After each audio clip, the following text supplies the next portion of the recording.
L'épreuve d'application est la troisième épreuve écrite du CRPE. D'une durée de 3 heures, elle a pour objectif d'apprécier la capacité des candidats à proposer une démarche d'apprentissage progressive et cohérente. Au début de l'épreuve, vous aurez le choix entre 3 sujets portant sur 3 domaines différents.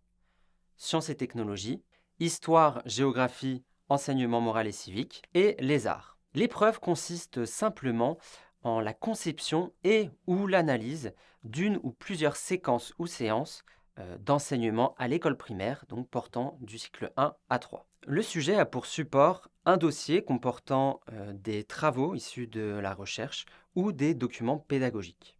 Vous serez ainsi amené à montrer dans le domaine choisi une maîtrise disciplinaire en lien avec les contenus à enseigner. Du côté du programme de cette épreuve d'application, l'idée est que vous maîtrisiez les notions, compétences, savoirs et bien sûr les attendus nécessaires à enseigner chaque domaine du cycle 1 à 3.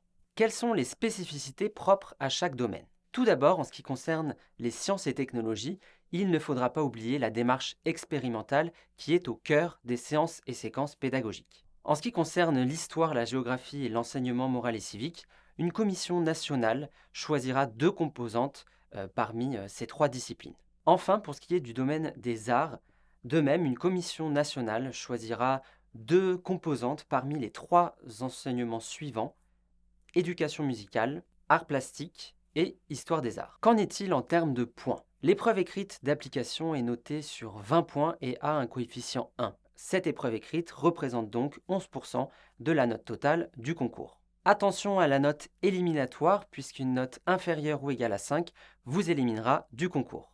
Un petit conseil en ce qui concerne cette épreuve écrite d'application, il concerne le choix du domaine. Si le choix final du domaine se fera le jour J, vous pouvez bien en amont choisir de réviser et de travailler un seul domaine tout au long de l'année si vous avez peu de temps pour préparer le concours, ou choisir parmi les 3 domaines 2 seulement à préparer.